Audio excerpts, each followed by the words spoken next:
जितने unfulfilled talents Pakistan में हैं तो हम पाकिस्तान से शुरू करते हैं। यहाँ से तो पूरी 11 बन जाएगी, पूरी 11 बन जाएगी, बल्कि 2 11 बन जाएगी, उनका मुकाबला भी हो जाएगा आपस में। दिल से खुशी हुई, लेकिन उसके बाद जो हुआ फिर दिल से दुख हुआ। एक कहाँ चला गया अपनी मेहनत से, अपने फोकस से, और एक जो है वो अपने कपड़े उतारे कहता है कहाँ है fat. That's why I even dislike him even more, क्योंकि वो जुनैद खान की जगह खा गया। मुझे लग रहा था पाकिस्तान में हो जाए, कर जाते बेहतर, तो कम से कम वर्ल्ड कप की जिल्लत न देखने को मिलती।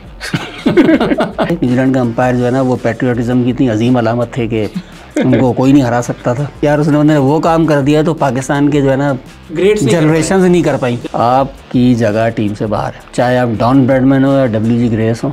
वो बैटिंग करते हुए स्लेजर था, वो अपने ज़माने का विराट कोहली था। डेनिस लिली उल्टी सीधी हरकतों पे उतर आया, लाते मारने पे उतर आया। वो भला थी केविन पीटरसन, एक थोड़ा पाकिस्तानी पर्सनैलिटी थी क्रिस केन्स की। हरकतें भी पाकिस्तानी वाली की ना एंड पे उसने पहला बैट्समैन को शोएब अख्तर को तो कुत्ते की तरह मारा। सॉरी यार, कुत्ते की तरह बोल दिया। कोई बात नहीं, एक्चुअली मैं ऐसे ही मारा था। वो बैट भी ऐसे ही लेके खड़ा होता था। अगर पंजाबी आती तो कहता आ तेरे जिन कटना। शोएब अख्तर के जिन निकालना भी आसान काम नहीं था ना। एक सीरीज में नहीं चले, काले पानी की सजा दे दी, जाओ जाके फर्स्ट क्लास खेलो 5 साल के लिए। 10 साल बाद हमारी जगह पे कोई और बैठा हुआ पॉडकास्ट कर रहा हो या कुछ कर रहा हो, जो भी उस जमाने में मीडियम होगा, और उस टाइम पे बात और वो बाबर आजम और मोहम्मद रिजवान की बात कर रहा हो। वेस्टेड टैलेंट यार आतिफ भाई, वर्ल्ड कप की बेस्ट इनिंग्स पे तो रिस्पॉन्स ही नहीं आया किसी का। या तो वर्ल्ड कप लोगों को पसंद नहीं है, या बेस्ट इनिंग्स पसंद नहीं है, या हम पसंद नहीं है। हाँ, पता नहीं क्या मसला रहा है। लेकिन हम भी बड़े ज़िद्दी हैं, पक्के हैं। हमने जो तय किया हुआ है, हम उसी मौजू पे बात करेंगे अब। सही है, बेस्ट है। तो हमारा आज का मौजू जो हमने तय किया था वो ये था कि हम अनफुलफिल्ड टैलेंट्स जो हैं क्रिकेट हिस्ट्री के, हर मुल्क का एक ऐसा खिलाड़ी, या हो सकता है आपका अलग हो मेरा अलग हो, ऐसा खिलाड़ी जो बहुत टैलेंटेड था, बहुत आगे जा सकता था जहाँ तक हो गया उसके मुकाबले में। बेसिकली जितना आगे जाना चाहिए था उतना आगे नहीं गया। हो सकता है उसके रन ज़्यादा हों, लेकिन फिर भी उससे ज़्यादा उसके होने चाहिए। बिल्कुल। अब उसकी कोई भी वजह हो सकती है। उसकी वजह उसका अपना रवैया हो सकता है, उसकी बोर्ड का रवैया हो सकता है, इंजरी हो सकती है, उसकी हरकतें हो सकती हैं, कुछ भी हो सकता है। तो क्या कहते हैं आप, कहाँ से स्टार्ट करें? मेरे ख्याल में जितने अनफुलफिल्ड टैलेंट्स पाकिस्तान में हैं तो हम पाकिस्तान से शुरू करते हैं। यहाँ से तो पूरी 11 बन जाएगी, पूरी 11 बन जाएगी, बल्कि 2 11 बन जाएगी, उनका मुकाबला भी हो जाएगा आपस में। वेस्टेड टैलेंट्स पे भी बना सकते हैं आप, और उन टैलेंट्स पे भी बना सकते हैं जिनको फजूल में चांस दिया गया, जिनको वेस्ट किया गया। और आप बताएं कौन सा है वेस्टेड टैलेंट पाकिस्तान का जो अभी तक आपको लगता है कि वाकई में? नाम तो बहुत ज़्यादा निकल आएंगे, नाम तो बहुत निकल आएंगे, लेकिन कोई एक ज़्यादातर तो हम वही बात कर सकते हैं जिनको हमने खेलते हुए देखा है। पुराने लोग तो कहते हैं वसीम राजा, और लेकिन जिनको हमने क्रिकेट खेलते हुए बाकायदा देखा है और तरीके से, उनमें से सबसे ज़्यादा मुझे दुख होता है ना जिसके बाहर होने का। वो एक नहीं है, वो कई खिलाड़ी हैं, जिनमें तो कुछ अपनी हरकतों की वजह से बाहर हुए, कुछ जो है ना हरकतों की वजह से बाहर कर दिए गए, कुछ बोर्ड ने बाहर किए, कुछ बोर्ड ने बाहर किए। हाँ, तो मुझे तो सबसे ज़्यादा दुख होता है ना, पाकिस्तान में बैट्समैन बड़ी कमी है, और मॉडर्न बैट्समैन की बहुत कमी है। तो बॉलर अगर कोई ज़ाया हो जाता तो इतना दुख नहीं होता। इसीलिए मुझे आसिफ के बाहर होने का इतना दुख नहीं हुआ, आमिर का भी इतना दुख नहीं हुआ बाद में, लेकिन मुझे उमर अकमल के बाहर होने का बहुत दुख हुआ। ऐसे ही है। उसकी वजह ये है कि जिस ज़माने में वो आया है, देखे ना उसका एरा देखे ना, ये बिल्कुल वो ज़माने थे फैब 4 भी क्रिकेट में आना शुरू थे। विराट कोहली आया है उसी वक्त, और ये भी आया है। तो ये मैं तो नहीं कह रहा, लेकिन उस ज़माने में जो कमेंटेटर्स आते थे और जो तजियाकार थे, वो यही कहते थे कि यार ये दोनों जो है ना, ये क्रिकेट का मुस्तकबिल है, दोनों खिलाड़ी, विराट कोहली और उमर अकमल, मोहम्मद आमिर। उसी टाइम पे वो भी आया था, बिल्कुल उसी टाइम पे वो भी। लेकिन हमें इतना मोहम्मद आमिर के साथ लगाव नहीं हुआ था जितना उमर अकमल के साथ हो गया था। द रीज़न इज़ के बैट्समैन हमारे यहाँ आते ही बहुत कम थे। बिल्कुल। और जिन आप कमेंटेटर्स की बात करें, वो सारे वो हैं भी सीना कंट्रीज़ के, जो जिनको हम बहुत ज़्यादा वैल्यू भी करते हैं। ऑस्ट्रेलियन कमेंटेटर्स, न्यूजीलैंड के कमेंटेटर्स, साउथ अफ्रीकन कमेंटेटर्स, ये सब लोग जो थे दे वर इन ऑ ऑफ उमर अकमल। हर्षा भोगले कमेंट्री याद है ना आपको उसकी? वो जो मिचेल जॉनसन को मारे थे उसने वर्ल्ड कप के अंदर, बहुत बड़ा वेस्टेड टैलेंट है। सही कह रहे हैं वो। असल में मुझे याद है, मैंने एक वेबसाइट शुरू की थी। असल में थोड़ा बहुत कीड़ा जो है ना मुझे क्रिकेट का बचपन से ही था, अब्बू की वजह से। अब्बू ने ये सुबह 4 बजे उठाने वाली अब्बू ने आदत डाली हुई थी न्यूजीलैंड ऑस्ट्रेलिया की सीरीज़ कि ये देखना है। तो 2010 के एंड में मैं अपनी जो है वो शुरू कर रहा था वेबसाइट। तो क्रिकेट दोबारा देखना शुरू की, बहुत तवज्जो से, क्योंकि अब तो काम है क्रिकेट देखना। तो न्यूजीलैंड की सीरीज़ जो उमर अकमल की पहली सीरीज़ थी, टेस्ट सीरीज़, वो मतलब वक्त एक तो माहौल भी होता है ना, एक रात का वक्त है, सब घर वाले सो रहे हैं, आप अकेले बैठे हुए टीवी खोल के आप मैच देख रहे हैं, और टेस्ट मैच देख रहे हैं हम, तो कैन स्लो होता है, और वो जिस तरह का वक्त है उस टाइम पर आपके लिए बड़ा मुश्किल होता है जागना। बिल्कुल। लेकिन उमर अकमल की वो इनिंग्स थी, जगह रखा था उसने, बहुत ही ज़बरदस्त इनिंग थी, जो शॉट्स ने खेले बहुत, यानी कि दिल से खुशी हुई। लेकिन उसके बाद जो हुआ फिर दिल से दुख हुआ। उसके बाद जो मेरे ख्याल में थ्रू आउट द ईयर्स हुआ है, बस दुख ही हुआ है। जब भी वो अपनी विकेट थ्रो करके जाता था दुख ही होता था। मुझे जो उसकी सबसे अर्ली मेमोरी है वो श्रीलंका के खिलाफ मैच था जो उसका, जिसमें उसने मलिंगा को छक्के मारा था स्ट्रेट पे, उसकी फुल लेंथ के ऊपर। और मलिंगा उस टाइम पे क्या चीज़ थी, हम लोग विराट कोहली की भी बहुत बात करते हैं कि उसने मलिंगा को मारा था, वो जो ऑस्ट्रेलिया के अंदर उसने इनिंग थी जहाँ पर एक्चुअली विराट कोहली बिकेम विराट कोहली 2012 शायद। उस टाइम पे हाँ, विराट कोहली की एज क्या थी, 23-24 का था, उमर अकमल तो 17-18 का था जिसमें उसने वो मारा था। कंपेयर नहीं कर रहा, I am just talking about the raw talent. अब वो देखें, अब एक कहाँ चला गया अपनी मेहनत से, अपने फोकस से, और एक जो है वो अपना कपड़े उतारे कहता है कहाँ है फैट। यार ये देखा ना, ये प्रॉब्लम है। ये मैं यहाँ ऑफिस में भी जब बात होती है तो मैं कहता हूँ कि यार टैलेंट ज़रूरी नहीं है, एटीट्यूड जो है ना वो बहुत ज़रूरी है। क्यों? उसकी वजह है कि टैलेंट ना हो बंदे के अंदर, बंदा अपने एटीट्यूड से कुछ अपनी औकात से बढ़ के एक मुकाम पे पहुंच सकता है, स्किल डेवलप कर लेता है। लेकिन अगर टैलेंट है और एटीट्यूड नहीं है तो आप वहाँ कोने में पड़े हुए होंगे। उसी ज़माने में स्टीव स्मिथ भी आया। स्टीव स्मिथ 2010 में जब पाकिस्तान के खिलाफ पहला टेस्ट खेला तो मुझे अजीब सा लगा ये खिलाड़ी, बिल्कुल ही हम तो शेन वॉर्न, स्टुअर्ट मैकगिल और उनको देखने के आदी थे, ऑस्ट्रेलिया से बड़े अच्छे लेग स्पिनर आते थे। वो एज अ स्पिनर आया था ना पहले टेस्ट में। मैंने कहा ये क्या खिलाड़ी है, तो वो दोस्त मेरे तो दोनों साथ बैठे देख रहे थे मैच, तो मैंने बोला यार इसको देख के तो लग रहा है ऑस्ट्रेलिया में भी पर्चियाँ चलती हैं। यकीन करें, क्योंकि वो एज अ बैट्समैन खेला नहीं था ना, और खेला भी बहुत बुरा था पहला टेस्ट वो। लेकिन जो सेकंड इनिंग्स मार कर गया था वो, जो क्या डेवलप किया उसके बाद ऑस्ट्रेलिया ने उसको। आप देखें स्टीव स्मिथ ज़्यादा बैट्समैन, बाद में हमें कुछ देखने को नज़र नहीं आता ऑस्ट्रेलिया में। बिल्कुल ऐसे ही कि पिछले 15 सालों के अंदर कौन सा बड़ा बैट्समैन है स्टीव स्मिथ के से ऑस्ट्रेलिया में? कोई भी नहीं। वो इस तरह डेवलप करते हैं वो लोग। हमारे यहाँ ना ये कल्चर है, ना खिलाड़ियों के अंदर ये आदत है, और ना ही बोर्ड के अंदर ये कल्चर है कि वो खिलाड़ियों को डेवलप करे। आप ये अंदाज़ा लगाएं कि स्टीवन स्मिथ का ये स्टैचर है, एक टाइम पे जब वो पीक पे था अपनी, अब तो खैर काफ़ी ज़्यादा वो डाउनफॉल पे, उस टाइम पे Indians best test player Indians भी कहते थे कि स्टीवन स्मिथ है। बिल्कुल, मतलब बहुत बड़ी फॉलोइंग है विराट कोहली की, लेकिन इवन वो लोग भी कहते थे नहीं भाई टेस्ट जायंट कौन है, स्टीवन स्मिथ। विराट कोहली को कहते थे across formats he is a giant, लेकिन टेस्ट मैचेस का स्टीवन स्मिथ। असल में हमारे जो ये कल्चर है ना, तो बोर्ड का जिस तरह का सिस्टम चलता है हमारे यहाँ, ये कोई नई चीज़ नहीं थी उमर अकमल को आया हुआ। ये पिछले के डेकेड्स की कहानी है और ये हमेशा से ऐसे ही होता रहा। जिस तरह खिलाड़ियों को पिक करते हैं, यानी कि माजरत के साथ वसीम अकरम मेरा बचपन का पसंदीदा खिलाड़ी है, लेकिन वो मियादाद को डेट्स में एक मरतबा बॉल कराता है और मियादाद सेलेक्ट कर लेता उसको न्यूजीलैंड के टूर के लिए। बिल्कुल ठीक है ना। और जिस तरह वकार सेलेक्ट हो के आए, जिस तरह नमाम आए सेलेक्ट हो के, बिल्कुल कि कोई खिलाड़ी थ्रू प्रॉपर चैनल या सिस्टम के ज़रिए नहीं आया। उसका नतीजा क्या निकला? उसका नतीजा ये निकला कि सिस्टम ख़त्म हो गया। रॉ टैलेंट कितना लाएंगे आप? ऐसे ही सिस्टम पे भरोसा भी ख़त्म हो जाता है ना। वो प्लेयर जो सिस्टम के थ्रू आ रहे होते हैं वो उनका भी भरोसा चला जाता है। उनकी भी कोशिश क्या होती है कि यार कोई सिलेक्टर हमें देख ले, यू नो कोई इन्फ्लुएंशियल बंदा टीम में, बाबर आजम हमें देख ले, चोर दरवाज़ा मिल जाए, कुंडी मिल जाए, किसी चैनल पे जाके हम लोग जो है वो क्रिटिसिज्म कर लें, प्रेशर बिल्डअप कर लें, अपनी लॉबिंग कर लें, इसके थ्रू आने की कोशिश करते हैं। फिर नो लुक शॉट खेल लें। अब नो लुक है, नज़र भी नहीं आएंगे लोग प्लेयर्स।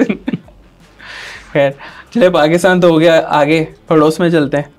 और कोई नहीं रह तो नहीं गया पाकिस्तान में? आप कोई सोचें? एक पाकिस्तान में तो बहुत हैं, आप लाइन लगा दें। आप किसी भी अगर आप जज्बाती होकर बात करना चाहें तो कर सकते हैं। नहीं, मेरा नहीं ख्याल। मैं मोहम्मद आसिफ को वेस्टेड टैलेंट बोलता हूँ, लेकिन आई थिंक जो उसने किया था उसके साथ सही हुई। ठीक है, उस पर तो बात भी नहीं करनी चाहिए। I think he doesn't even deserve the courtesy to be discussed. Even Mohammad Amir, I was never like मैं इस चीज़ का फ़ैन नहीं था कि वो वापस आए। मैंने किसी का जुमला Junaid Khan, I would say Junaid Khan, I think Junaid Khan is a wasted talent. जिस बंदे ने मेहनत भी बहुत की और पाकिस्तान को उस टाइम पर बेचारी डेड विकेट्स के ऊपर वो जोर लगा के विकेट्स निकाला करता था। दुनिया के बड़े बड़े बैट्समैन, और हम भूल जाते हैं last bilateral series Pakistan Junaid Khan की वजह से जीता था इंडिया के खिलाफ। साउथ अफ्रीका में सीरीज पाकिस्तान जुनैद खान की वजह से जीता था, और वही वाहिद सीरीज है जो हम जीते हैं साउथ अफ्रीका के अंदर। हमें ख्याल में इंडिया ने शायद रिसेंटली जीत ली है ना साउथ अफ्रीका में सीरीज ODI, तब तक इंडिया भी नहीं जीता हुआ था। इसके अलावा जुनैद खान टेस्ट मैचेस के अंदर जो है अबू धाबी और UAE की जो विकेटें थी उस फ्लैट विकेट्स के ऊपर संगाकारा और सारे प्लेयर्स को आउट करता था।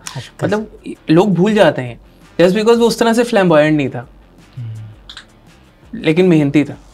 तो आई थिंक मैं जुनैद खान को भी बोलूँगा, बॉलिंग के अंदर जो वेस्ट हुआ है ना, और ये वेस्ट इस वजह से हुआ है क्योंकि मोहम्मद आमिर वापस आया। अगर मोहम्मद आमिर को इतना नहीं मिलती pampering, that's why I even dislike him even more, क्योंकि वो जुनैद खान की जगह खा गया। किसी ने कहा था कि अगर आपके ऑफिस के अंदर कोई बंदा गबन करते हुए, करप्शन करते हुए पकड़ा जाए और ऑफिस निकाल दे उसको, तो माफ़ी मांगने पर और सज़ा मिल जाने पर क्या ऑफिस दोबारा उसको हायर करेगा उस जॉब के लिए? बिल्कुल नहीं करेगा। ऐसे ही, अरे भाई आप अपने सिर्फ अपने उस पर बात कर लें। आपके वॉचमैन ने चोरी की है, आपके घर जो मेड आती है उसने काम चोरी की है, आपके ड्राइवर ने चोरी की, आप उसको दोबारा गाड़ी नहीं दोगे, तो आप अपना मुल्क दोगे ऐसे बंदे को वापस? लोग कहते हैं कि हम इमोशनल होके और माफ़ी अल्लाह ताला भी माफ़ करेगा, माफ़ कर दें आप, लेकिन उसको दोबारा आप वो रिस्पॉन्सिबिलिटी नहीं दे सकते। ठीक है, माफ़ी मिल गई उसको, अभी सलमान बट को भी ना वे मिल ही गई है ना, वो भी तो बातें कर रहे हैं ना बैठ के एक्सपर्ट पैनल में बैठ के। तो he didn't deserve that seriously, जो भी उसको पैम्परिंग मिली थी। लेकिन आई फील जुनैद खान के साथ बहुत ज्यादती हुई, और जुनैद खान को तो फादवी वो विकेट्स भी नहीं मिली टेस्ट मैचेस में उसको कहाँ पे यूके में खेलने को मिला है। आमिर की तो रिटर्न पे उसको यूके में खेलने को मिला। चैंपियंस ट्रॉफी का स्क्वाड में था, वो फाइनल में भी था, स्क्वाड में था, उसने विकेट्स भी ली थी हसन अली के साथ। जो साउथ अफ्रीका वाला मैच था, जो हसन अली और किसने विकेट्स ली थी? हसन अली और जुनैद खान ने विकेट्स ली थी। जब वो टैंडम में बॉलिंग कर रहे थे दोनों आके, उन्होंने विकेट्स ली थी, लेकिन किसी को याद नहीं रहता। जुनैद खान का कंट्रीब्यूशन किसी को याद नहीं है। असल में वो वही वाली बात नहीं, तो पहले भी मैंने कही थी कि हम मोमेंट्स को याद रखते हैं। विराट कोहली को आउट कर दिया उसने, मोहम्मद आमिर ने, और फाइनल में आउट कर दिया, तो वो हमें याद रहता है। बिल्कुल ऐसे। लेकिन जो मेहनत करके जो अपना मुकाम हासिल करते हैं वो लोग हमें याद नहीं रहता। पूरे टूर्नामेंट में हसन अली ने अच्छा परफॉर्म किया। हसन अली उसी की वजह से तो वो इतने साल चल गया बाद में, वरना हसन अली का हाल तो बाद में आपको पता ही है। ऐसे ही, और लोग कहते हैं कि अगर वो विकेट नहीं लेता मोहम्मद आमिर तो हम शायद मैच ना जीतते। This is not true. 330-40 आपने बनाए हुए हैं, फाइनल है, आपकी बॉलिंग फॉर्म में थी, इतना आसान नहीं होता। खैर ये तो अब जो नहीं हुआ वो तो हम कुछ नहीं कह सकते। बॉलिंग उस मैच में आमिर ने अच्छी की थी, लेकिन हम बात कर रहे हैं वो जो पूरा निज़ाम एक चल रहा है 70-75 सालों से क्रिकेट का, वो वैसे ही है। और आपको शायद हैरत होगी सुन के, मैं कुछ जावेद मिर्ज़ा की डॉक्यूमेंट्री के ऊपर काम कर रहा हूँ। स्क्रिप्ट वगैरह मैंने लिखा है कि Javed Mirza through proper channel बिल्कुल आए थे, अंडर 15, अंडर 19 खेला, जैसे बाबर आजम है। हाँ बिल्कुल, बाबर आजम की तरह। लेकिन उनका सिलेक्शन जो है ना, वो ऐसे ही हुआ था कि कोई देख ले। वो एक मैच खेल रहे थे जिसमें उन्होंने एक इनिंग में सेंचुरी और एक में डबल सेंचुरी बनाई थी। जिस दिन डबल सेंचुरी बनाई थी उस दिन चेयरमैन PCB अब्दुल हफीज़ कारदार जो है ना मैच देखने के लिए मौजूद थे, और उन्होंने देखा, उसकी बुनियाद पर उनका पसंद आ गया, सिलेक्शन आ गई, हो गया। बस ऐसे ही है, देख ले, जो सिस्टम से है उसकी भी सिलेक्शन ऐसे ही। क्या कहें। अगला मुल्क कौन सा आप कहेंगे? पड़ोस चलते हैं ना, पड़ोस चले। वो बुरे सिस्टम से अच्छे सिस्टम पे चलते हैं ना इमीडिएटली। फिर दोबारा बुरे सिस्टम पे जाएंगे, वेस्ट इंडीज वगैरह। इंडिया में आपके ख्याल में सबसे बड़ा वेस्टेड टैलेंट कौन सा है? नहीं, अब हम लोग बात भी कर रहे थे, और मुझे लगता है शिखर धवन बहुत बड़ा वेस्टेड टैलेंट था इंडिया ने, क्योंकि शिखर धवन भी उस टाइम पर आया जिस टाइम पे रोहित शर्मा ने ओपनिंग शुरू की थी। आपके जो सहवाग हैं और दोनों गौतम गंभीर, उनका डिप आया था फॉर्म के अंदर, 2012-13 की बात है। उसके बाद लोगों को शायद ये भी याद नहीं होगा कि वो I think he is the debutant with the fastest century. अच्छा, हाँ, शिखर धवन 2013 की चैंपियंस ट्रॉफी अब उनकी वजह से जीता India. One of the major contributions. बिल्कुल। 2017 की चैंपियंस ट्रॉफी में भी बहुत रन किए थे उन्होंने। हाँ बिल्कुल। उन्होंने 2018 के एशिया कप में भी रन स्कोरर थे, 2015 के वर्ल्ड कप के अंदर भी इंडिया से सबसे ज़्यादा रन उन्होंने किए थे। बट इस पैसेज के बाद 2013 से 18 के बाद वो नज़र नहीं आए उस तरह से। तो पता नहीं क्यों चांसेस देना बंद कर दिए, या मुझे ऐसा लगता है ऐसे रोहित शर्मा के साथ खेल रहे थे वो, और सब कॉन्टिनेंट में हमारे ना ये थोड़ा सा होता है कि यार जो प्लेयर अच्छा लगता है ना हमें वो बहुत अच्छा लगता है, जो देखने में भी अच्छा लगता है। शिखर धवन वैसे अपने कैरेक्टर में फ्लैम्बोयेंट था, लेकिन खेलता वो उतना अच्छा नहीं लगता था। ये जितने लेफ्टीज एलिगेंट होते हैं उतना एलिगेंट नहीं था वो, लेकिन वो बिग टिकट प्लेयर था भाई। स्टिफ, उसके हाथ बड़े स्टिफ से थे, लेकिन यार वो बहुत बिग टिकट प्लेयर था। 6-7 हज़ार रन उसने अभी भी किए हुए हैं ओडीआईज़ के अंदर, और अच्छा एवरेज है। लेकिन आई फील रोहित शर्मा के शैडो के अंदर जो है ना कुछ प्लेयर्स होते हैं जो बहुत बड़े प्लेयर्स के साथ खेल रहे होते हैं, जिस वजह से उनका कंट्रीब्यूशन उस तरह से रिकग्नाइज नहीं किया जाता। मुझे ये लगता है कि एक तो इंडिया का जो सिस्टम है वो इतना बड़ा है, फर्स्ट क्लास का और लिस्ट ए का, और फिर आईपीएल भी है, वो इतना बड़ा पूल है कि उसमें वेस्टेड लोग बहुत ज़्यादा होंगे ही। बहुत सारे ऐसे खिलाड़ी होंगे। अभी देखे ना, ये आईपीएल आपने देखा, हर खिलाड़ी में दिल चाह रहा होगा आपका कि यार ये इसको खेलना चाहिए, ये हाँ ठीक है ना, लेकिन सब नहीं खेल सकते ना। तो सिर्फ 11 खिलाड़ियों का या 15 खिलाड़ियों का एक पूल बनाना वो मुश्किल है।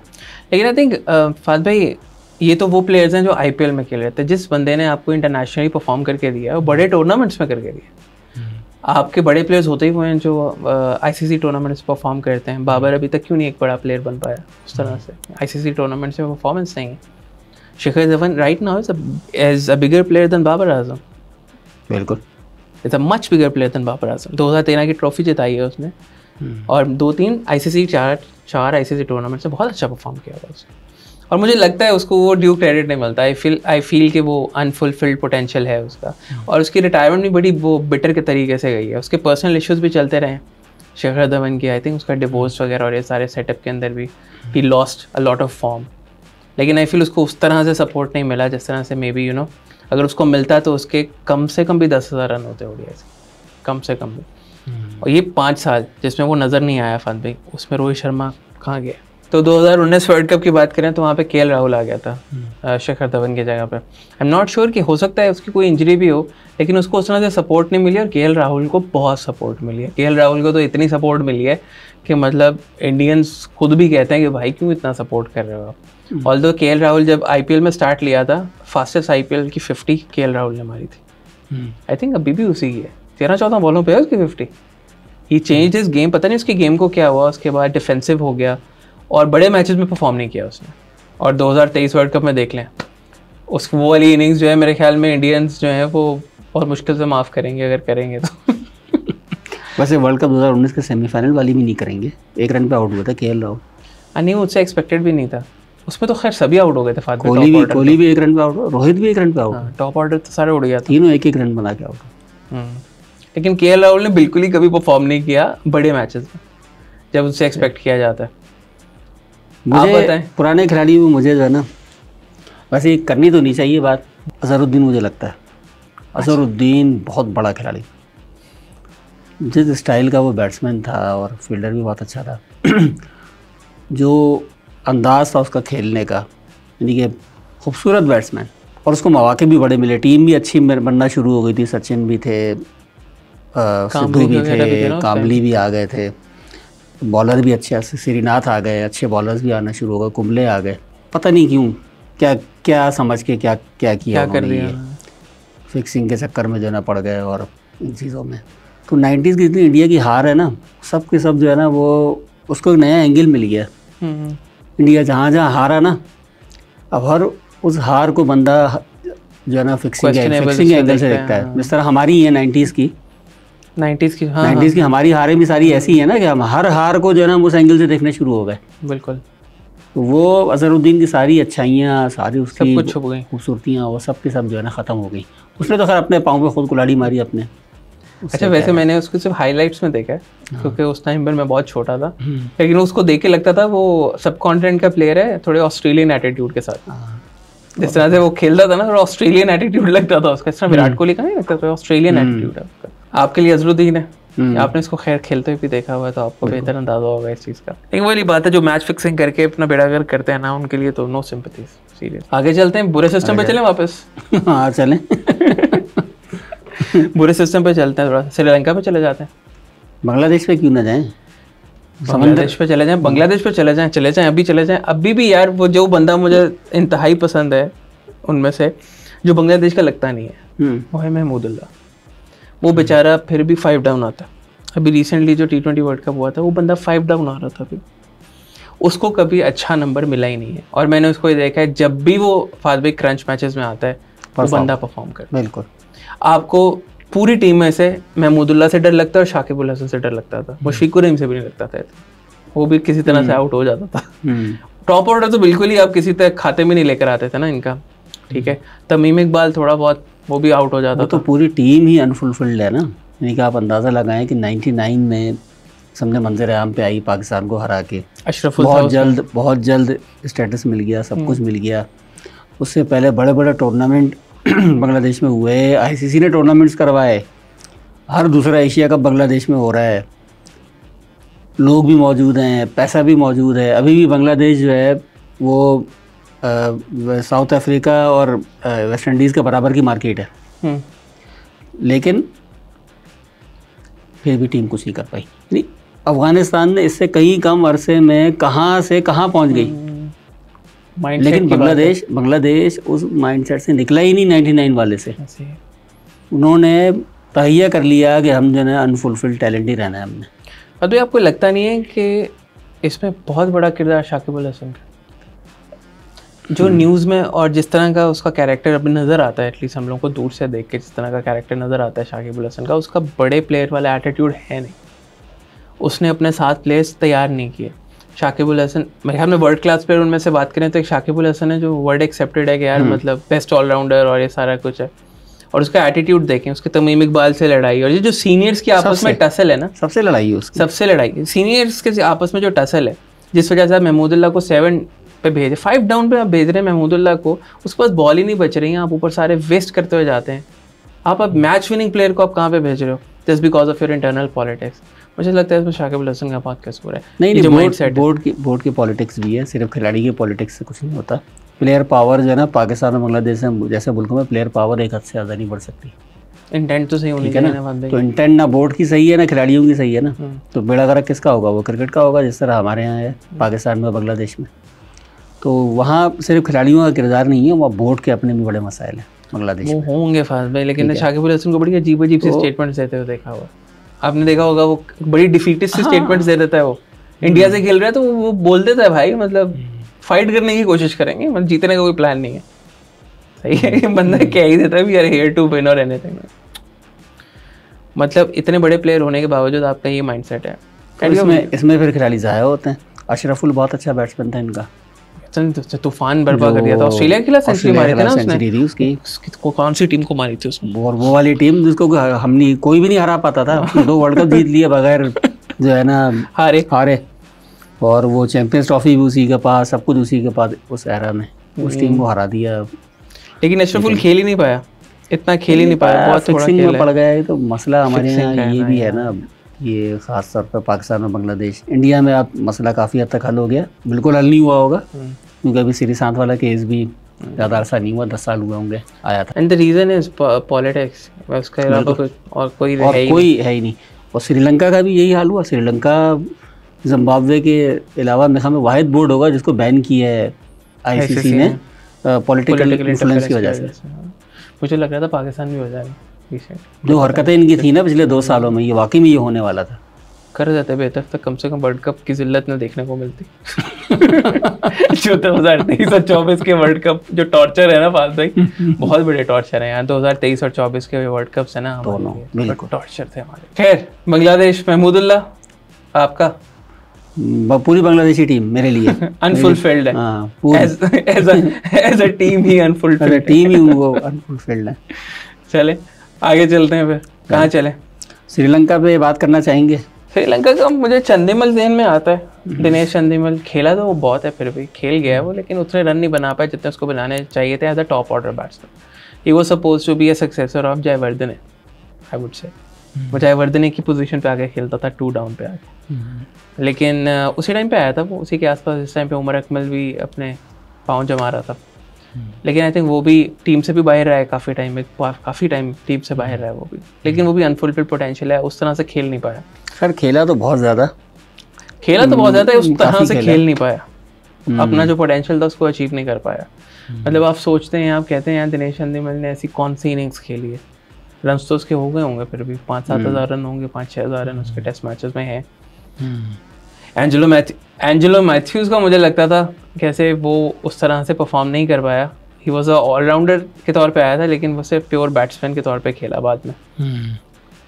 लेकिन श्रीलंका में आप देखें मल्टीपल आ जाते हैं, मेंडिस भी आ जाता है, अजंता मेंडिस भी आ जाता है, दुनिया पागल कर दी थी उसने आके, 100 विकेटें जो ली थी ना उसने, पहली 100 विकेटें, पागल हो गए थे लोग। लेकिन जैसे उसको डीमिस्टिफाई किया है, आईपीएल खेला है ये, ठीक है, देखें जब आप क्वांटिटी पे चले जाते हैं ना फिर फिगर आउट हो जाता है, वो चला गया ना उसके ऊपर, फिगर आउट हो गया, बस खत्म हो गया। उसके बाद जैसे ही उसकी कैरम बॉल पकड़ी गई है, 10 लोगों ने और सीखी, उसका हो ही गया जो वेपन था उसका। तो ये 2-3-4 प्लेयर्स हैं श्रीलंका के। असल में होता क्या है, होता ये है कि क्रिकेट या कोई भी खेल होता है ना, आप याद रखे जाते हैं जीत की वजह से। हाँ ये भी है। हॉकी, पाकिस्तान की हॉकी मिसाल देख लेना आप, पाकिस्तान में कौन सा ऐसा घराना था 80s में 70s में जिसके घर में हॉकी नहीं होती थी? हर घर में हॉकियाँ 2-3 होती थी, और हॉकी खेलने के लिए हॉकी खेलना बाकायदा कल्चर का हिस्सा था। स्कूल्स के अंदर क्रिकेट के अलावा हॉकी भी खेली जाती थी, सिंबल था ना वो जीत का, ठीक है ना। लेकिन जहाँ आपने हारना शुरू किया, आज हॉकी याद भी नहीं किसी को, आप 3 ओलंपिक्स के तक के लिए क्वालिफाई नहीं कर पाए। तो जीत जो है ना वो बहुत अहम है, जीत के बगैर कुछ नहीं होगा। आप क्रिकेट टूर्नामेंट आप इस तरह हार जाए, 2 वर्ल्ड कप के लिए पाकिस्तान को क्वालिफाइंग राउंड खेलना पड़ जाए, ऐसे ही है। आप देखिए क्रिकेट की मकबूलियत किस जगह पे जाके पहुंचती है, आपकी मर्चेंडाइज भी नहीं बिकती। अभी इंडिया में आपको याद होगा एक बहुत बूम आया था जब इंडिया ने ऑस्ट्रेलिया को हराया था टेस्ट सीरीज, जिसमें हरभजन सिंह ने बहुत विकेटें ली थी जी। हाँ, उसके बाद एक लिफ्ट हुई थी इंडिया, मतलब ओवरऑल एक बड़ा बूम आया था उनकी मर्चेंडाइज और हर चीज़ के अंदर जो है वो बहुत ज़्यादा बूम आया था, न्यूज़ वगैरह में मैंने देखा था। तो ये तो होता है, अगर आप जीते रहेंगे तो लोग आपको याद भी रखेंगे। अब वेस्ट इंडीज़ ने एक मैच वो जीत दिया था कार्लोस ब्राथवेट से, तो आपको ब्राथवेट नहीं भूलेगा कभी, चाहे वो पूरी ज़िंदगी में कुछ परफॉर्म करे या नहीं करे। बिल्कुल, द पॉइंट इज आपको याद रहेगा, आपको मार्लन सैम्यूल्स भी याद रहेगा। रिमेंबर द नेम, नाम तो हमेशा याद रखा जाएगा उसका। वेस्ट इंडीज़ का बताया, वैसे वेस्ट इंडीज़ में ऐसा कौन सा प्लेयर है? वेस्ट इंडीज़ का तो है ना बस, यानी कि वेस्ट इंडीज़ के भी इस टाइम पे अनफुलफिल्ड पूरी 11 ही बना सकते हैं। बकौल 7 भाई का भौकाल होता था एक वेस्ट इंडीज़ का 80s में, अर्ली 90s में थोड़ा बहुत, लेकिन 80s में तो बहुत ही ज़्यादा। यानी कि किसी भी खिलाड़ी को 80s वाले को उठा के देख लें आप, उसको बोले बेहतरीन बैट्समैन कौन सा, वो एक खिलाड़ी का नाम लेगा विव रिचर्ड्स, और उसको बोले बेहतरीन बॉलर कौन सा, वो 4 बॉलर वेस्ट इंडीज़ के गिनवा देगा, चारों वही होंगे, चारों वेस्ट इंडीज़ के होंगे। माइकल होल्डिंग होगा, मेलकम मार्शल होगा, और बाद में ये कर्टली एम्ब्रोज, और 90s में कॉर्टनी वॉश, नाम भूल गया, जो गार्नर, क्या नाम था उसका? जोएल गार्नर, वो भी तो उसी टाइम पे था, वो भी खतरनाक बॉलर था, बहुत तो ऊंचा होता था। तो वो कहते थे कि वो जब हाई आर्म एक्शन था तो कहते थे बादलों में से बॉल आती थी, 10 फीट से आती थी बॉल। वो तो वेस्ट इंडीज़ की टीम थी। लेकिन एक वजह पॉलिटिक्स, दूसरा ये कि वो सिस्टम ना बनाना जो कि मुस्तकिल ऐसे खिलाड़ियों को पैदा करता रहे। इसके नतीजे में ये हुआ कि वेस्ट इंडीज़ जो है ना क्वालिफाई ग्राउंड खेलता है वर्ल्ड कप के लिए। पर भी वैसे बहुत स्प्लिट है यार, मतलब इट्स नॉट वन कंट्री ना, डिफरेंट आइलैंड्स हैं, हर एक अपना फ्लैग है, उस तरह से वो नेशनलिज्म शायद मुझे लगता है उस तरह से फील नहीं होता जो एक टाइम पे डैरेन सैमी ने सबको यूनाइट कर दिया था। डैरेन सैमी की कैप्टनसी में लगता था कि लोग यूनाइटेड है, अब थोड़ा लगता है बहुत ज़्यादा जो है ना वो ऐसा लगता ही नहीं कि लोग एज ए टीम खेल रहे हैं। तो उसमें कहाँ पे आप अपने लिए खेलते हैं? अब मेरे ख्याल में वेस्ट इंडीज़ एक तो इतने मॉडेस्ट बैकग्राउंड से लोग आते हैं, जैसे हमारा भी ऐसे ही है, लेकिन वेस्ट इंडीज़ का भी ऐसे ही है, बहुत मॉडेस्ट बैकग्राउंड से आते हैं। अब उनको लगता है कि T20 is there big ticket, कि किसी तरह से वो रिकग्नाइज हो जाए CPL के अंदर, वहाँ से इनको एक चीज़ ने मुत्तहिद किया, इनको एक चीज़ ने मुत्तहिद किया। किस क्या चीज़? मेरे ख्याल जेफरी बाकॉट थे ना, उन्होंने कहा था वेस्ट इंडीज़ के खिलाफ सीरीज से पहले कि वी विल मेक देम ग्रोअल, तो उसके एक रेसिस्ट कॉनोटेशन है एक इस जुमले की ना, कि गुलाम और स्लेव और मास्टर वाला एक लफ्ज जुमला जो नहीं, ये सही नहीं था। उसके बाद 2 वर्ल्ड कप जीते थे वो, उसके बाद जो हशर किया उन्होंने इंग्लैंड का, इंग्लैंड में आके मेरे ख्याल में 5-0 से हराई है, ऐसे कुछ बहुत ही बुरे तरीके से इंग्लैंड को हराया है। जब मुझे स्टेटमेंट का पता नहीं था, 83 मूवी आई थी, उसमें ये स्टेटमेंट थी। अच्छा। जिसमें जेफरी बॉयकॉट ने ये बोला था, और उसके रिस्पॉन्स में वेस्ट इंडीज ने 2 वर्ल्ड कप जीते। में 2 वर्ल्ड कप उन्होंने तो पूरी दुनिया को जो है ना, वो जेफरी बॉयकॉट के बदले पूरी दुनिया से लिए उन्होंने ऑस्ट्रेलिया को ऑस्ट्रेलिया में जाके उस ज़माने में हराया 80s में। बस न्यूजीलैंड के अंपायरों को नहीं हरा सके। न्यूजीलैंड के अंपायर जो है ना, वो पैट्रियटिज्म की इतनी अजीम अलामत थे कि उनको कोई नहीं हरा सकता था। वो याद होगा, आपने देखा होगा माइकल ओडन ने लात मार के विकेट को उड़ा दी, वो न्यूजीलैंड था। तो इस पर पाकिस्तान ने भी मजाक बनाया था कि वो ज़हीर अब्बास को कप्तान बना के भेजा था, तो वो गाना बनाया था 50-50 ने कि मैं कैप्टन नहीं बनना, मैं न्यूजीलैंड नहीं जाना। हाँ। वो तो न्यूजीलैंड तो बड़ा बाउंसर मार देने इस टाइप का कुछ गाना था पूरा। वो नहीं, वो कप्तान उसकी वजह से, अंपायरों की वजह से। उस खाके का अगला हिस्सा भी था, पाकिस्तान टीम न्यूजीलैंड के एयरपोर्ट पर उतरती है और न्यूजीलैंड के अंपायर गाना गाते हैं। अच्छा। घर में हमारी आई है टीम, इसे मैच खिलाओ, गेंदे लाओ, बल्ले लाओ, जल्दी से सब फिंगर उठाओ। तो वो तो न्यूजीलैंड के अंपायर तो बहुत बदनाम थे उस ज़माने में, तो वो न्यूजीलैंड को नहीं हरा पाया था एक बार। तो वेस्ट इंडीज़ का तो एक भौकाल था उस ज़माने में बहुत ज़्यादा। बाद में क्या हुआ, वही वो सिस्टम की वजह से, या इतने प्लेयर्स आए, इतने प्लेयर्स गए। अभी भी आप इनके बॉलर्स देखें, आप जारी जोसेफ को देखें, आपके मार रोज को देखें, आपको लगेगा यार अच्छी बॉलिंग कर रहे हैं। वो जो अभी जो शमार जोसेफ आया था, सब आते हैं, आपको देख के लगता है ये अच्छी बॉलिंग कर रहे हैं। लेकिन मसला ये है कि सस्टेन, यार उसने बंदे ने वो काम कर दिया तो पाकिस्तान के जो है ना ग्रेट्स नहीं कर पाई। ऑस्ट्रेलिया को ऑस्ट्रेलिया में हरा दिया यार। सही बात। तो इक्का दुक्का टैलेंट तो है, लेकिन वैसे तो मजमूई वेस्ट इंडीज़ जो है ना, वो आप इवन टेस्ट मैचेस में इनके बैट्समैन देखें, आप इसके क्रेग ब्रैथवेट देखें, जो क्रेग ब्रैथवेट है ऊपर से आके रन करता है, शे होप है, they are not bad players, अच्छे प्लेयर्स हैं सारे, लेकिन उस तरह से पता नहीं खिल ही नहीं पा रहे ये लोग। इवन जो नीचे और भी आता है इनका रॉस्टन चेस, ठीक है, ये मतलब वो प्लेयर्स हैं, मतलब हड्डी वाले प्लेयर्स हैं, बैकबोन वाले प्लेयर्स हैं। आपको याद है ना, यासिर शाह चुका है, हाँ, पाकिस्तान भुगत चुका है ना। तो इवन दूसरे प्लेयर उन्होंने भी भुगता है। इट्स जस्ट दैट कि उस तरह से खिल के नहीं आ रहे, तो ये भी आप इसको पूरी अनफुलफिल्ड 11 ही कह सकते हैं। बिल्कुल। इतने प्लेयर्स आए हैं, इतने प्लेयर्स गए हैं कि बस जो है ना, और ठीक ठाक लगते हैं। हर दफा केमार रोच को बॉलिंग करते हुए देखता हूँ, मैं कहता हूँ यार ये अच्छी खासी बॉलिंग कर रहा है। फिडेल एडवर्ड्स पहले होते थे, फिडेल एडवर्ड्स होता था, बॉलर था। इस तरह की तो नहीं निकल आएंगे वेस्ट इंडीज़ में, तो इस तरह की टीमों में बांग्लादेश और श्रीलंका और वेस्ट इंडीज जैसी टीमों में तो इतने निकलेंगे। स्पेशली वेस्ट इंडीज के आपको वेस्ट इंडीज के भी फास्ट बॉलर्स में एक फ्लेयर है। बिल्कुल, शुरू से 140 वाला भी बॉलर होगा ना, 136-37 वाला भी बॉलर होगा ना, फ्लेयर से बॉलिंग करेगा वो। उसी फ्लेयर से तो ऑस्ट्रेलिया को हराया। हाँ, उसी से हराया। हमारे यहाँ तो 4 विकेटें मिल गई तो हाथ पैर फूल गए, जरा वो बाकी के 2 कैसे गिराए। ऐसे ही, बिल्कुल ऐसे ही। उन्होंने तो सांस ही नहीं लिया, सारा खत्म करके गया। उन्होंने तो काम खत्म करके फिर बात की। चले हम यहाँ से ऑस्ट्रेलिया चलते हैं। ओए होए, ऑस्ट्रेलिया में मज़ा आएगा। कौन है आपके ख्याल में सबसे बड़ा अनफुलफिल्ड टैलेंट? यार जो शिखर धवन के साथ हुआ ना, in the shadow of Rohit Sharma, वो स्टुअर्ट मैकगिल के साथ हुआ था in the shadow of Shane Warne. Stuart MacGill उस टाइम पर मेरे ख्याल में पूरी दुनिया की किसी टीम में भी खेल सकता था, और वो कभी उसको निकालते भी नहीं बेचारा। लेकिन उसको सिर्फ चांस तब मिलता था जब शेन वॉर्न या तो बैन होता था किसी मामले में या इंजर्ड होता था। असल में लोग टेस्ट बहुत ज़्यादा खेलते हैं ना, ऑस्ट्रेलिया और इंग्लैंड वाले। अब इंग्लैंड पे भी हम आएंगे, इनका जो है ना मरा हुआ टैलेंट भी होगा ना, उसके 50 से ऊपर टेस्ट होंगे। आप बोलेंगे यार ये तो खेला ही नहीं है, ऐसे ही लेकिन होंगे 50 टेस्ट खेल गया होगा ऐसे ही। और हमारे बड़े भी होंगे 75 टेस्ट, 80 टेस्ट। बिल्कुल। अभी देख लेना जो रूट ने कितने टेस्ट खेल लिए यार। इंडिया वाले कह रहे हैं कि जितने टेस्ट इंग्लैंड वाले खेलते हैं ना, जो रूट जो है ना सचिन का रिकॉर्ड तोड़ देगा सबसे ज़्यादा रन बनाने का। 142 टेस्ट के बाद ये नेक टू नेक सचिन के साथ खड़ा हुआ है। सचिन लेकिन एवरेज कम है इसकी मेरे ख्याल में, सचिन से थोड़ा सा कम है। इसका कम 49.9 है, उसकी 54, उसकी 52-3 है शायद, ऐसे कुछ एवरेज का इतना वो नहीं है। पकड़ लेगा, इनिंग्स बहुत ज़्यादा है इसकी, फिर तो तोड़ देगा ये। अभी तो 35 का है मेरे ख्याल में ना, 34-35 का है ये जो रूट। अभी 2 साल तो बड़े 5 साल अगर खेल गया तो तोड़ देगा। सचिन के कितने रन है? 15,000 समथिंग है। और इसके भी कितने हो गए अभी देख लेते हैं। सचिन के 15,921 रन हैं और जो रूट के 11,940, और ये लारा से 13 रन पीछे है। जो मैच शुरू हो चुका है इसमें ये लारा से आगे निकल जाएगा, ऐसे ही। ठीक है, उसके बाद आगे रह जाएंगे सिर्फ Kumar Sangakkara, Alastair Cook, Rahul Dravid, Jacques Kallis, Ricky Ponting. और 16,000 रन यानी बनाने होंगे इसको। 12 हो चुके हैं, 4000 रन चाहिए इसको। और एज क्या है? एज इसकी है 32 33 होगी, 33। अरे भैया बड़े मजे से खेल लेगा। अब तो जेम्स एंडरसन को घसीट सकते हैं ये लोग 42 तक, उसको भी घसीट लेंगे।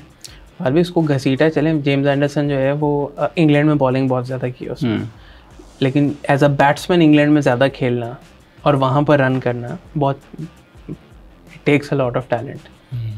इंग्लैंड में बैट्समैन के लिए इतना रन बनाना बहुत मुश्किल काम है जितने जो रूट बना रहे। अगर ये सचिन तेंदुलकर का रिकॉर्ड तोड़ता है तो he would be called test great. अगर उसके 10,000 रन भी इंग्लैंड में सीमिंग कंडीशंस में, स्विंगिंग कंडीशंस में, तो आई एम सॉरी बट आप उसके ऊपर आर्ग्यू नहीं कर सकते। एक सब कॉन्टिनेंट के प्लेयर के अगेंस्ट आर्ग्यू नहीं कर सकते आप बिल्कुल भी, जो उन्होंने कंपैरेटिवली फ्लैट विकेट्स के ऊपर अपने majority of chunk of runs बनाए। हाँ मैं मतलब गालियाँ पड़ जाएंगी मुझे इस बात पर लेकिन अगर ये तोड़ देता है तो भाई सीमिंग कंडीशंस पे runs banana it's a difficult deal, चाहे होम कंडीशंस हो। जब होम उन कंडीशंस पे आके ना मतलब बिल्कुल ही लल्लू पंजू बॉलर भी आके अच्छी खासी स्विंग कर लेते हैं। वो आपसे क्रिस वोक्स भी नहीं खेला जाता था 130 वाले, क्रिस वोक्स भी नहीं आपसे खेला जाता। क्रिस वोक्स आपको एंडरसन से ज़्यादा तंग करता था। तो खैर कौन से पे थे? ऑस्ट्रेलिया पे थे हम। हाँ, तो मेरे लिए तो स्टुअर्ट मैकगिल है जिसके शैडो में विकेट उसकी ठीक ठाक हो गई हैं, लेकिन आई थिंक उसने आराम से भी 500 550 विकेट लेके जाता। नेथन लायन से तो बहुत आगे जाता हो। हाँ नेथन लाइन से तो बहुत, नेथन लाइन तो उसका भी वही सीन है, इतना खिलाओ इतना खिलाओ बस। हाँ, तो मुझे तो जो लगता है ना सबसे ज़्यादा दुख होता है जिस खिलाड़ी का, वो है ऑस्ट्रेलिया का एंड्रू साइमंड्स। चैम्पियन प्लेयर 99 का वर्ल्ड कप में था, नहीं था 2003 के वर्ल्ड कप में होगा, जो पाकिस्तान के साथ इसने किया है। पाकिस्तान के साथ 160-70 मारे थे ना, कितने मारे? और मार दिए थे वकार को, तो उसने फोकस बना दिया था उसने। ये उस टाइप का प्लेयर था ना, जब ये खड़ा हुआ विकेट पे तो सारी टीम्स को लगता था यार ये मैच ले जाएगा। बिल्कुल, 2007 के वर्ल्ड कप में भी था। फादर इसमें माइकल बेवन भी निकाल सकते। माइकल बेवन वैसे टैलेंट नहीं है ना, माइकल बेवन तो चीज़ ही दूसरी थी। माइकल बेवन तो लेकिन साइमंड से भी जो है वो 70-80 टेस्ट खेले हुए हैं ना। साइमंड देख लेते कितने खेले हुए। एंड्रू साइमंड के 26 टेस्ट है और 198 ओडीआईज है। 26 टेस्ट खेले सर जी। अच्छा, मैंने लगा ऑस्ट्रेलिया में वही काफ़ी टेस्ट खेले। दोनों में 40 का तकरीबन एवरेज है, लेकिन बैटिंग में प्लेयर है, और बाकी कुछ तकरीबन 150 विकेट हैं दोनों फॉर्मेट्स में। एज अ बॉलर तो वो कभी भी उस तरह से नहीं था इफेक्टिव, और उसका सीन ये था जब दिल करे स्पिन करा लेता था, जब दिल करे मीडियम पेस करा लेता था। And a fantastic fielder father. Oh, fielding को तो नहीं बोल सकते ना, उसकी प्रेजेंस थी एक फील्डिंग के अंदर। बिल्कुल मोटा लगता था लेकिन भाई वो नहीं, उसके अलावा जो उसकी वो था ना, जो एग्रेसिव एटीट्यूड जो था ऑस्ट्रेलियन, वो इतना ख़तरनाक था। यानी कि मेरे ख्याल में डरना जो है ना वो एक बिल्कुल वाज़ेह तौर पे किसी टीम के लिए है। सही बात है कि वो फील्ड में मौजूद है या वो बैटिंग पे मौजूद है या कभी कभार बॉलिंग में मौजूद है। तो ये खौफ एक होता होगा यार, ये खिलाड़ी किसी वक्त कुछ कर सकता है। शायद अफरीदी थे ना जिस तरह अभी पीक के ज़माने में, तो किसी ने कहा भी था कि यार शायद अफरीदी जो है ना ये किसी भी वक्त जो है ना किसी भी टीम का सत्यानाश जो है ना मार सकता है। जिस तरह हर्षा भोगले ने कहा था एशिया कप 2014 में फाइनल में, उसने बोला ये नेक्स्ट बॉल पे ही मारेगा। एक छक्का मार दिया ना, अब अगली बॉल पे ये 3 बॉलों पे भी 4 रन चाहिए ना, ये नेक्स्ट बॉल पे ही ट्राई करेगा क्योंकि ये शायद अफरीदी है। तो शायद अफरीदी का पता तो किसी वक्त कुछ भी कर देगा यार ये। तो वो इस तरह का था। मैं एंड्रू साइमंड को शायद अफरीदी से नहीं मिला रहा मैं, शायद अफरीदी की नाकामियाँ बहुत ज़्यादा हैं, लेकिन एंड्रू साइमंड बहुत कम खेला और बहुत अच्छा खेला, बहुत मेमोरेबल है। बस उसका मसला ये है कि ऑस्ट्रेलिया और इंग्लैंड इन मुल्कों में जो सिस्टम बहुत मजबूत होता है, वहाँ पे किसी भी खिलाड़ी को सिस्टम के साथ छेड़छाड़ की इजाज़त नहीं होती। Nobody is above the game ना, बेसिकली गेम से ऊपर, चाहे वो ऑस्ट्रेलिया के अंदर एंड्रू साइमंड्स के पाए का खिलाड़ी हो या इंग्लैंड के अंदर केविन पीटरसन के पाए का खिलाड़ी हो। ऐसा ही है, सिस्टम के साथ आप छेड़छाड़ करेंगे और डिसिप्लिन के खिलाफ कुछ करेंगे टीम डिसिप्लिन के खिलाफ, आपकी जगह टीम से बाहर है। ऐसे ही, चाहे आप डॉन ब्रैडमैन हो या WG ग्रेस हो, कुछ भी हो, आपको बाहर निकालना है। केविन पीटरसन अब इंग्लैंड पे आया ना, तो भला थी केविन पीटरसन। केविन पीटरसन वो बंदा है जिसने इंग्लैंड की जो बैटिंग है ना उसको दोबारा सर उठाना सिखाया था, ऑस्ट्रेलिया के जीतना सिखाया उसने। बिल्कुल ऐसे ही शेन वॉर्न को मारता था यार वो उस टाइम पर, निकल के वो जीप से बाल करके आ जाता था। वो कैरेक्टर था ना भाई, वो इस तरह के कैरेक्टर्स होते हैं ना। एंड्रू साइमंड्स के भी एक वो हैवन थी उसकी। देखें कोई भी सामने वाला जो है ना, सामने वाली टीम आपको आउट करने के बाद खुशी का इजहार करे और वो पागल हो जाए आपको आउट करके, या फिर वो स्लेजिंग पर उतर है, इसका मतलब है आप में कुछ है। जावेद मियांदाद क्यों बहुत बड़ा खिलाड़ी है? वो बैटिंग करते हुए स्लेजर था, वो अपने ज़माने का विराट कोहली था, ठीक है ना। यानी कि डेनिस लिली जैसे बॉलर को जिच कर दिया उसने ना, कि डेनिस लिली उल्टी सीधी हरकतों पर उतर आया, लाते मारने पर उतर आया वो। तो ऑस्ट्रेलिया की भी जो टीम मीटिंग्स होती होंगी और जो चीज़ें होती होंगी, मर्व ह्यूज़ का एक मशहूर वाक़या भी है कि मर्व ह्यूज़ कह रहा है कि मैंने बॉलिंग कराई जावेद मियांदाद को, तो मेरी तो आदत थी, मैंने कुछ जुमले बोले, कह रहा है वो स्लिप में कैप्टन खड़ा हो गया यूँ कर रहा है, गर्दन ला रहा है, मत छेड़ जब मियांदाद को कह रहे लेकिन मैंने एक दो बार बोला, कर रहे एक दो जुमले मैंने बोल दिए, मियांदाद मोड में आ गया आपने। तो कह रहा मैं जैसे ही आने लगा था ना वो आवाज़ें निकालने लगा ना मुख्तलिफ, कह रहा अबे तू तो बॉलर लगता ही नहीं है, तो बस ड्राइवर होना चाहिए ठीक है ना, शक्ल तो बस ड्राइवर लगता है तू। कह रहा फिर वो गाड़ी चला रहा है, पीप पीप की आवाज़ें निकाल रहा है अजीब वगैरह। मैंने बोला अबे यार ये क्या गलत पंगा ले लिया, तो गलत पंगा ले लिया ना। तो उसने तो पीटा वीटा भी, खैर बिलाखिर जो है मर्व ह्यूज़ तंग आ गया आखिर में, लगा कि हम कैप्टन ने कहा ये बॉल करो, कर मैं इसके बाउंसर मारूंगा। अच्छा इसके, और मज़े की बात है कि बाउंसर उसने आउट भी कर दिया, वो बॉल ग्लव से लग के चली गई, चेक हो गया। तो मर्व ह्यूज़ करीब आया और कहा टिकट प्लीज़ तो ये खिलाड़ी, ऐसा खिलाड़ी जो आपके जहन पे सवार हो जाए। शोएब अख्तर ऐसे ही केविन पीटरसन को आउट करके चिकन डांस नहीं करता था, केविन पीटरसन में कुछ था तो वही करता था, तभी वो ऐसी हरकतों पे उतर आता था, सहवाग को आउट करके करता था।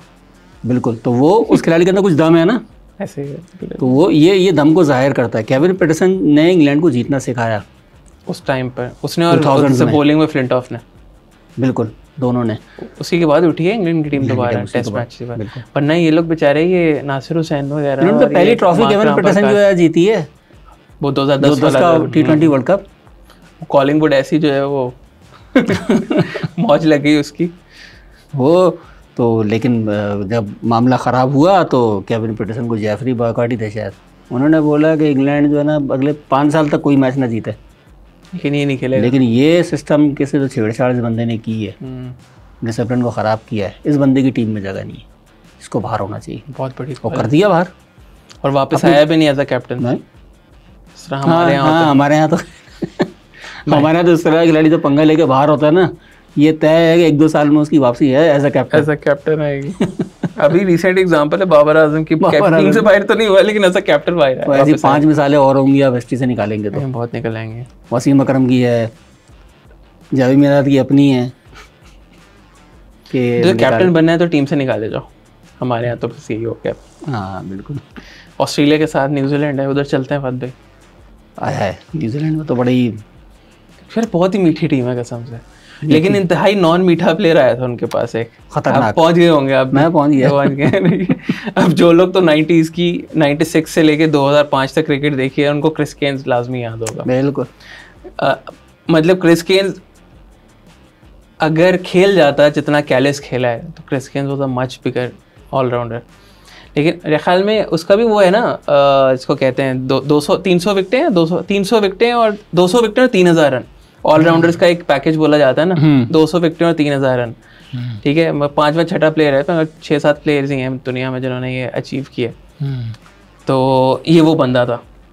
बॉलिंग से भी अब हम बात करते हैं ना ऑलराउंडर की, लेकिन ऑलराउंडर हमेशा या तो कभी बैटिंग ऑलराउंडर होता है या बॉलिंग ऑलराउंडर होता है। अभी जैक कैलिस की भी बात करें तो वो बैट्समैनों से अच्छा बैट्समैन था, बैटिंग ऑलराउंडर। वो तो मतलब प्योर बैट्समैनों से अच्छा बैट्समैन था, और बॉलिंग में उसकी विकेटें इस वजह से हैं क्योंकि उसने खेला बहुत है। वो मशहूर वायरल आपने स्क्रीनशॉट देखा होगा किसी मैच का, तेंदुलकर वाला जो है जो रन सेट करके सचिन और जहीर खान के को मिला के जो है ना, हाँ कि एक प्लेयर बन रहा था, जहीर खान की विकेटें और सचिन के रन मिला के जैक कैलिस बन रहा था। जैक कैलिस भी ऐसा ही था। क्रिस केन्स जो है ना वो 96-97 में ही इतना मकबूल था कि मुझे याद है नेशनल स्टेडियम में पाकिस्तान इंग्लैंड का मैच था, मैं देखने के लिए गया था, छोटा था मैं। तो एक खिलाड़ी जिसके नारे मुखालिफ टीम के नारे लगे हैं हमारे पवेलियन में, उसमें स्टैंड में, वो था क्रिस केन्स। वो 2 मरतबा हमारी तरह बाउंड्री लाइन पे भी आके खड़ा हुआ था, खूब हाथ उसने हिलाए, लोगों के उसके जवाब दिए। उस ज़माने में इतना मकबूल था। तो और उमूमन न्यूजीलैंड की टीम में इस तरह खिलाड़ी मकबूल होते नहीं है। मार्टिन ग्रो एक था उसके अलावा मुझे 4 खिलाड़ियों के नाम याद नहीं होंगे हमें बाद उस में ज़माने के। फ्लैम्बॉयंट बॉलर्स आए कितने न्यूजीलैंड में, रिचर्ड एडली के बाद फ्लैम्बॉयंट बॉलर्स में डैनी शेन मॉरिसन बॉन्ड के बाद, मतलब जो था वो इतना अच्छा बॉलर था, लेकिन वो नहीं था उस तरह से, उसका हवा नहीं था जिस तरह का क्रिस गेल। शेन बॉन्ड का था। शेन बॉन्ड का हवा नहीं था। अरे शेन बॉन्ड भी तो वेस्टेड टैलेंट है। वेस्टेड टैलेंट है बिल्कुल। अचानक से याद आ गया अचानक से शेन याद बॉन्ड यार, मतलब क्या खूबसूरत एक्शन था उसका, लेकिन वो उस तरह का वो नहीं था, हैबतनाक नहीं था। नहीं था बिल्कुल बिल्कुल उस तरह का हैबतनाक तो अरे नहीं था, बहुत पेस थी उसकी, लेकिन वो जो एक्स्ट्रा हरकतें होती है ना फास्ट बॉलर्स की मुंह पे आने वाली, वो कब करता था वो? शरीफ आदमी था यार, वो तो कौम ही शरीफ है ना जेनेटिकली। लेकिन क्रिस गेल शरीफ नहीं था ना, वही मैं आपको कह रहा हूँ, क्रिस गेल उस तरह से थोड़ा पाकिस्तानी पर्सनैलिटी थी क्रिस गेल की। हरकतें भी पाकिस्तानी वाली की की ना एंड पे उसने, डिसिप्लिनरी इश्यूज और उसके बाद इंजरीज और सारा कुछ फिक्सिंग। लेकिन यार वो मतलब मिडिल ऑर्डर में आके हार्ड हिटिंग बैट्समैन, वो था ही ऑलराउंडर्स का ज़माना। अब्दुल रज़ाक, शाहिद अफरीदी, लांस क्लूजनर, आगे साउथ अफ्रीका भी आ जाए, साउथ अफ्रीका पे आएंगे ना तो तब बात करेंगे। तो क्रिस गेल तो बिल्कुल जो है ना, वो उस बंदे ने ना अपने आप को ज़ाया किया अपने हाथों से। ऐसे ही है। And same goes with, almost same goes with lance Klusener. उसको भी इंजरीज हुई काफ़ी, लेकिन क्रिस गेल को भी काफ़ी इंजरीज हुई हैं। ऐसे सिर्फ यार उसको तो हार्ट दिल की इंजरीज हुई होंगी ना जो उसको। किसको? लांस क्लूजनर को? आपको मजे की बात बताऊं, उसको मेंटर किसने किया था? वो क्लूजनर का मेंटर कौन है? उस दिन बता रहे थे ना आप। हाँ, कौन था? मैल्कम मार्शल था। मैल्कम मार्शल ने जिस बंदे को बॉलिंग सिखाई हो तो मुंह पे ही मारेगा ना। वो कहता था मेरे पास मुझे दो ही चीजें सिखाई थी मेरे कोच ने, या तो अगर विकेटों पे बॉल नहीं लगे तो मुंह पे मारनी। वो यादों को उस टाइम पे यार वो बड़े तेज बाउंसर मारता था। और 99 का वर्ल्ड कप तो खैर हमने लास्ट टाइम भी बड़ा कवर किया था, काशू पे बैठे हुए थे। जिस तरह से उसने जो मारा था 99 में, I think player of the series था वो 99 वर्ल्ड कप का प्लेयर ऑफ द सीरीज था। आई थिंक 16-17 उसकी विकेटें थी और ठीक ठाक रन मारे थे उसने। हमें भी बहुत मारा था उसने, हम सबको बहुत मारा था। उसके बाद शोएब अख्तर को भी उसने, पहला बैट्समैन को उसने शोएब अख्तर को तो कुत्ते की तरह मारा। ऐसे सॉरी यार, कुत्ते की तरह बोल दिया। कोई बात नहीं, एक्चुअली मैं ऐसे ही मारा था। वो ऐसे बैट भी ऐसे ही लेके खड़ा होता था। हाँ, वो वेट कर रहा होता था, हिला रहा होता था बैट, पहले गर्म कर रहा होता था। अगर उसमें पंजाबी आती तो कहता आ तेरे जिन कटना। शोएब अख्तर के जिन निकालना भी आसान काम नहीं था ना। बिल्कुल, वो इंग्लैंड में सहवाग ने बड़े दिन निकाले हैं शोएब अख्तर के। शोएब अख्तर तो सही निकाले। शोएब अख्तर के सच एक बार तो सचिन ने भी निकाले, सचिन ने भी 2003 के वर्ल्ड कप में। उसमें तो वसीम अकरम वगैरह सबके जिन निकाल दिए थे। सब मुझे जो है ना, बहुत सारे लोग जो मेरे दोस्त हैं क्रिकेट पे जो बात करते हैं, ये वो कुछ चीज़ों की वजह से मुझसे बहुत चिढ़ते हैं। एक तो ये कि मैं शोएब अख्तर और आसिफ मुझे बिल्कुल पसंद नहीं थे। अच्छा, क्योंकि मैं क्रिकेट को या कोई भी चीज़, बल्कि आप ज़िंदगी में भी आप कोई काम करते हैं तो उसमें आपकी अवेलेबिलिटी और आपका एटीट्यूड बहुत ज़्यादा मैटर करता है।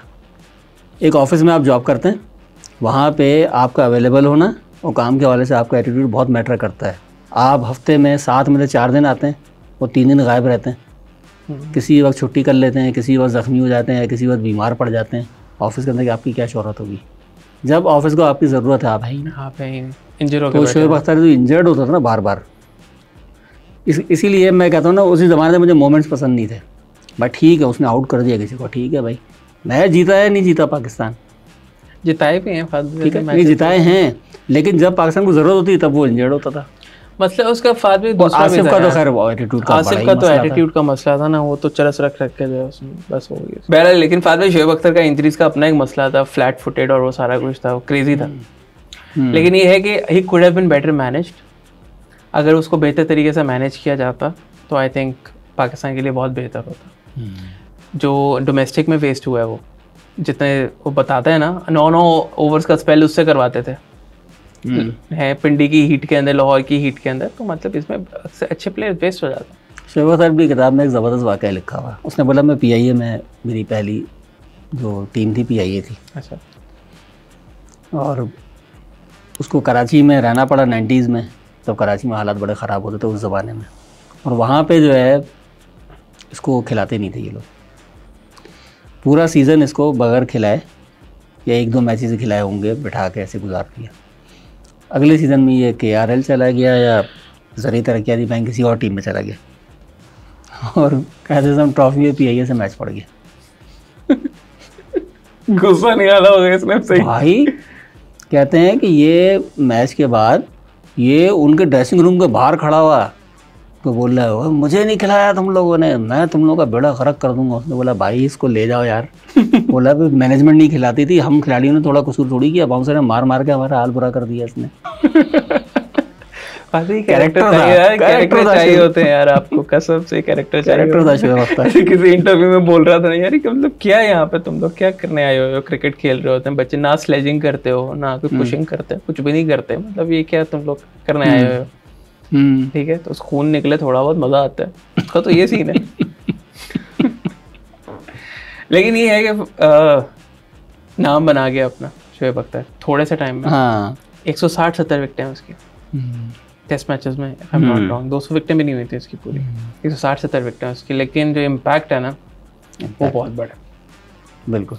जो शाहिद अफरीदी ने इतने मैच खेल के किया ना, शोएब अख्तर ने इतने से मैच खेल के, तभी याद भी रखते हैं ना लोग, याद रखते हैं, बहुत प्यार करते हैं यार लोग। एक कंट्रोवर्सी हुई थी, देखें उसको कैसे सर पे उठा लिया था लोगों ने। डॉक्टर साहब जो थे हमारे, जो थे डॉक्टर साहब, उनके साथ क्या किया फिर लोगों ने। बिल्कुल। खैर, और कौन सी टीम रह गई आप ही पता है? साउथ अफ्रीका के बाद अब कौन रह गया? इंग्लैंड रह गया, बिल्कुल रह गया। अब स्ट्रॉन्ग स्ट्रक्चर्स का बाद भी एक ये सीन होता है। इंग्लैंड की बात हमने की है, केविन पीटरसन की थोड़ी सी की, वो भी है ना भाई, रन तो बहुत कर गया वो, लेकिन स्टिल जो रूट जितना टेस्ट में वो बहुत फिट था बाद पे, जिस टाइम पे उसको बैन किया था। वो अभी भी जो है वो 3-4 साल अपने उरूज पे खेल लेता, उसने सारी T20 लीग्स खेली पूरी दुनिया की, अच्छा खेलता रहा। लेकिन स्ट्रॉन्ग स्ट्रक्चर्स की भी बात होती है कि वहाँ पे टैलेंट बेस बहुत कम जाता है। वो आपको 26-27 तक तो ये लोग काउंटी खेलते हैं, यंग प्लेयर्स आते ही बहुत कम है। अब जाके इंग्लैंड में और ऑस्ट्रेलिया में जो है यंगिश प्लेयर्स आना शुरू हुए हैं, पहले कब आते थे? आई थिंक T20 के इन्फ्लक्स से बहुत ज़्यादा हुआ है। ये ऑलमोस्ट जितने भी प्लेयर्स हैं वो यंग हैं, पहले तो बात देखें आपको और मुझे जो है सबसे ज़्यादा मुश्किल किस में हुई, किस टीम के खिलाड़ियों को निकालने में? इंग्लैंड प्लेयर्स निकालने में ना। हमने 2 लिस्ट एक प्लेयर्स निकाले, ठीक है। और मार्क रामप्रकाश और ग्रैम हेक, जिन्होंने दोनों ने मिला के जो है तकरीबन 75 90s के प्लेयर। हाँ ठीक है। और ये वो आपके वाली बात ना कि सिस्टम जो है ना वो इस तरह खिलाड़ियों को बनाता है कि ज़ाया होने वाले का, हमारे यहाँ तो पूरी मैं कह रहा हूँ 2 11 बन जाएंगी ज़ाया होने वाले खिलाड़ियों की। मज़े की बात है इन्होंने फाद भी काउंटी क्रिकेट जो खेली होगी ना, ये लोग जितनी खेली है, इन लोगों ने इतना कमा लिया और इतना सेटल्ड हो गए होंगे कि अपनी ज़िंदगी आराम से गुजार। असल में ये कमाने वाला एटीट्यूड भी तो नहीं है ना। हाँ, एक चीज़ है, एक काम है, वो आपको दिल से पसंद है। 136 सेंचुरियाँ तो नहीं कर सकते ना आप, बिल्कुल कमाने के लिए। बिल्कुल। अब देखें ना 526 मैचेस, ग्रेम हेक 41,000 रन, हाईएस्ट इनिंग है 405 नॉट आउट, 52 का एवरेज है, 136 सेंचुरीज है। लेकिन इंटरनेशनल में सचिन की कितनी है? नहीं कर पाया, 81 लिस्ट ए में। लेकिन वही ना, आपको दुनिया याद रखती है लिस्ट ए में नहीं, फर्स्ट क्लास में। फर्स्ट क्लास में। लेकिन दुनिया आपको याद तब रखती है जब आप इंटरनेशनल स्टेज पे परफॉर्म करते हैं। बिल्कुल। और ग्रेम हेक जो है वो, उसने थोड़ी बहुत झलकियां तो दिखाई हैं फालतू अपने टैलेंट की। 170 से भी मारा था किसी जगह पे, जो सही से याद नहीं, लेकिन मारा था। 200 के करीब रन मारे थे, या तो ऑस्ट्रेलिया को मारे थे या इंडिया को मारे थे। लेकिन उस रामप्रकाश को भी डालते हैं यार आप अंदर, 35,000 रन तो उसके भी हैं। 40 और 35 में लाके 75,000 रन, 461 रन मार्क रामप्रकाश के। कितने? 35,000 75,000 तो ये हो गए। वही तो 301 इसकी हाईएस्ट इनिंग है, 53 का एवरेज है, 114 सेंचुरी। अंदाजा लगे 114 और 136। देखा मैं सब कॉन्टिनेंट में 250 सेंचुरी, सिर्फ एक खिलाड़ी है जिसकी 100 से ज़्यादा सेंचुरीज है। और लोग बोलते हैं इसको एशियन ब्रैडमैन क्यों कहते हैं? इसीलिए ज़हीर अब्बास जिन नहीं है खिलाड़ी। इतने रन करना कहाँ लेके जाओगे इतने रन यार? सही बात। इंटरनेशनल में नहीं कर सकते, नेशनल में इतना ज़्यादा, लेकिन चांस, लेकिन फिर भी मज़े की बात पता है क्या? हाँ। मैं शर्तिया कहता हूँ इन दोनों के टेस्ट जो है 50 से ज़्यादा होंगे। हाँ ना, तो यही वाली बात है ना, स्ट्रक्चर को रिस्पेक्ट करने वाली बात है ना। जिन्होंने इतने रन किए हैं फर्स्ट क्लास में, उनको चांस भी देते हैं। मार्क रामप्रकाश कितनी 50 टेस्ट मैच खेला है, वो आराम से खेला। ग्रैम हिक 65 है, 65 कितनी एवरेज है उसकी? 35-36। और मार्क रामप्रकाश के हैं 52। और दोनों की एवरेज कितनी है? 31 है टेस्ट में। हाँ। और इसकी है 27 टेस्ट में। अंदाजा लगाएं, फिर भी 50 टेस्ट मैच उसको दिए गए हैं because of the structure. Respect करते हैं ना अपनी क्रिकेट को, ऐसा ही होता है। और हमारे यहाँ स्ट्रक्चर के लिए उसके लिए कौन सा खिलाड़ी रह जाता है? आप पाकिस्तान में सबसे ज़्यादा फर्स्ट क्लास रन किसके हैं? अभी उसके ही है ना, ज़हीर अब्बास के नहीं है? नहीं, किसके? यूनुस खान के? मेरे ख्याल में फवाद आलम के होंगे। फवाद आलम के हैं। फवाद आलम भी तो वैसे ही है टेस्ट क्रिकेट में। क्यों? क्योंकि उनके पास कोई और ऑप्शन रह ही नहीं जाता, फिर वो यहीं पे खेलते रहते हैं जी। या इनको काउंटी का कुछ मिल जाए तो वहाँ पे चले जाते हैं। ऐसा कोई खिलाड़ी पाकिस्तान बताएं जो पाकिस्तान में ना खेला हो और काउंटी में बहुत ज़्यादा खेला हो? वो पुराने ज़माने में होते थे, अब तो ऐसे है ही नहीं। फवाद आलम, इमरान फरहत, खुर्रम मंजूर, सईद अनवर, उमर अमीन और फैसल इकबाल। यार उमर अमीन ने भी बहुत रन मारे हैं, ठीक है ना। क्यों बनाए? इन सब के 10,000 से ऊपर रन हैं। कामरान अकमल की भी 10,000 से ऊपर हैं। 10,000 से ऊपर हैं कामरान अकमल, फैसल इकबाल, सईद अनवर, खुर्रम मंजूर, इमरान फरहत, फवाद आलम। अब ये देखें ना, 5 में से 4 खिलाड़ी हुए हैं 5 में से जो आपके यहाँ नाकाम तरीन खिलाड़ी शुमार होते हैं। फैसल इकबाल, सईद अनवर, खुर्रम मंजूर, इमरान फरहत, फवाद आलम। फवाद आलम तो इतना नाकामयाब नहीं था यार, डेब्यू पे सेंचुरी है उसकी भी। जो भी है, नहीं सिस्टम ने मौके नहीं दिए ना, मौके नहीं दिए। फवाद आलम का तो मैं ये बोलूंगा, इमरान फरहत वगैरह एक सीरीज में नहीं चले प्लेयर्स, वैसे 5 साल के लिए वापस जो है ना इसको काले पानी की सजा दे दी, जाओ जाके फर्स्ट क्लास खेलो 5 साल के लिए। यही मसला है ना फाद भाई, या तो अपने सिस्टम की रिस्पेक्ट करें या उसको चेंज करें। इंग्लिश प्लेयर्स अब देखें ना, इंग्लैंड ने राम प्रकाश जो है वो एक्चुअली में इस तरह का प्लेयर नहीं था, कोई याद रहे 27 के एवरेज पर भी उसको 52 टेस्ट खिला दिए। ये सिस्टम की रिस्पेक्ट कर रहे हैं ना वो यार। एक खिलाड़ी चल रहा है तो उसको लेकर आओ। सही। और कोई रह तो नहीं गया? कोई रह तो नहीं गया बकौल खान साहब के ना। और कौन रह गया? जिम्बाब्वे रह गई। जिम्बाब्वे अब चली गई है वैसे, मेन स्ट्रीम में से चली गई। एक खिलाड़ी लेकिन था जिम्बाब्वे का, ऑलराउंडर नील जॉनसन। क्या प्लेयर था? एलिस्टर कैम्बल भी बहुत पसंद था मुझे। एलिस्टर कैम्बल याद है आपको? हाँ याद है। वो भी ओपनर ही आता था, नील जॉनसन भी ओपनर ही आता था। लेकिन नील जॉनसन जो इम्पैक्ट प्लेयर था दोनों तरफ से, वो जिम्बाब्वे का वो था लांस क्लूजनर, और ऊपर आके खेलता था, ये ओपनर था। बैटिंग भी जबरदस्त दबंग करता था, बॉलिंग भी बहुत अच्छी थी, और ये कि मैच जितवाए उसने। दोनों तरफ जाती थी बॉल उसकी। लेकिन ये जिम्बाब्वे वही पॉलिटिक्स की नजर हो गया। आई थिंक साउथ अफ्रीका चला गया नहीं वापस, साउथ अफ्रीका से इमिग्रेट होके आया था। साउथ अफ्रीका से आया था फिर वापस चला गया था south Africa. But he didn't play, but अच्छा प्लेयर था, बहुत अच्छा प्लेयर था। 99 की जिम्बाब्वे जो है वो तो अच्छी थी। फ्लावर ब्रदर्स, हीट स्ट्रीक, और ऊपर से एलिस्टर कैम्बल, नील जॉनसन, अच्छे प्लेयर्स थे। गाय विटल तो फिर भी थोड़ा हल्का फुल्का ही था, लेकिन इनके और मपंगवा वगैरह होता था जो अभी तक कमेंट्री करता है। बॉलिंग इनकी सिर्फ हिस्ट्री ओलंगा होता था। हाँ, ओलंगा भी होता था, लेकिन बॉलिंग इनकी पूरी सूरी थी। हिस्ट्री अच्छा होता था। डगलस मरीलियर भी आता था नीचे, मशहूर डगलस मरीलियर। जिन लोगों को नहीं पता ना डगलस मरीलियर, उसको जाके एक दफा गूगल करें, एक मर्तबा गूगल करें, यूट्यूब पे जाके देखें। यूट्यूब पे जाके उसने अपने जमाने के बड़े बड़े बॉलर्स के साथ क्या किया और बड़ी बड़ी टीम्स के साथ, और किस तरह के शॉट्स मारा करता था ये वाले। उस टाइम पे ग्लेन मैकग्रा जो है ना अपने खास स्टाइल में दोनों जो है ना यूं कमर पे हाथ रख के जो सर झुका के यूं करता था ना, तो वो और जो वापस जाते ऐसे से कर रहा होता था। और तो कोई रह नहीं गया मेरे ख्याल में, तो कोई नहीं रह गया। हमने भी पाकिस्तान यार बहुत, अब तो मुझे लगता है कि हमारी भी पूरी 11 जो है वो वेस्टेड टैलेंट है इस टाइम पर। हो सकता है 10 साल बाद हमारी जगह पे कोई और बैठा हुआ पॉडकास्ट कर रहा हो या कुछ कर रहा हो, जो भी उस जमाने में मीडियम होगा, और उस टाइम पे बात और वो बाबर आजम और मोहम्मद रिजवान की बात कर रहा हो कि वेस्टेड टैलेंट्स। अभी भी कोई पता नहीं, हम 5 साल बाद बात कर रहे हैं। जिस तरह का सिस्टम हमने बनाया है ना, उसमें मुझे यकीन है कि यही होगा अगर हम इसको नहीं बदलेंगे। चले सिस्टम बदलने के लिए चलते हैं भाई।